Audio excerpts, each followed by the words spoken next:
এই ৩টা আমল জান্নাত নিশ্চিত করে। শেষ পর্যন্ত দেখুন, ভাবুন তো, এমন মাত্র ৩টা আমল যেগুলো যদি আপনি নিয়মিত করেন তাহলে জান্নাত আপনার জন্য ওয়াদা করা হয়। কিন্তু আফসোস, আমরা প্রতিদিন সুযোগ পেয়েও এই আমলগুলো করি না।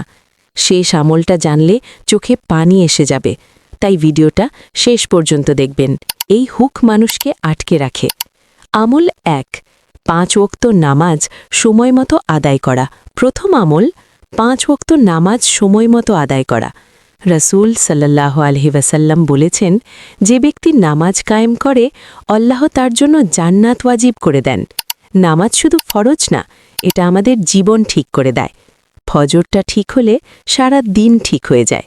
কিন্তু দ্বিতীয় আমলটা নামাজের থেকেও কঠিন, বাবা মায়ের খিদমত ও দোয়া নেওয়া। দ্বিতীয় আমল, বাবা মায়ের খিদমত করা। জানেন, বাবা মা খুশি হলে আল্লাহ খুশি হন, আর মা যদি মন থেকে দোয়া করেন সেই দোয়া কখনো ফিরিয়ে দেওয়া হয় না। আজ আমরা অনেক দোয়া চাই, কিন্তু যার দোয়া সবচেয়ে শক্তিশালী তাকেই সময় দিই না। একদিন বাবা মা থাকবেন না, তখন আফসোস ছাড়া কিছুই থাকবে না। আমল ৩, মানুষকে কষ্ট না দেওয়া আর ক্ষমা করে দেওয়া। তৃতীয় আমলটা সবচেয়ে কঠিন, মানুষকে কষ্ট না দেওয়া আর ক্ষমা করে দেওয়া। রাসূল সাল্লাল্লাহু আলাইহি ওয়াসাল্লাম বলেছেন, যার অন্তর পরিষ্কার, যার মনে হিংসা নেই, সে জান্নাতি।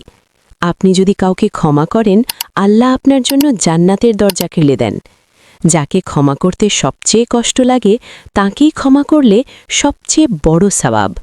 হে আল্লাহ, আমাদের নামাজ ঠিক করে দিন, বাবা মায়ের খিদমত করার তৌফিক দিন, আর আমাদের অন্তর পরিষ্কার করে দিন। আমিন। যদি ভিডিওটা উপকারে আসে দয়া করে শেয়ার করবেন। হয়তো আপনার শেয়ারে কেউ জান্নাতের পথে চলে আসবে। প্রতিটা আমল সবচেয়ে গুরুত্বপূর্ণ।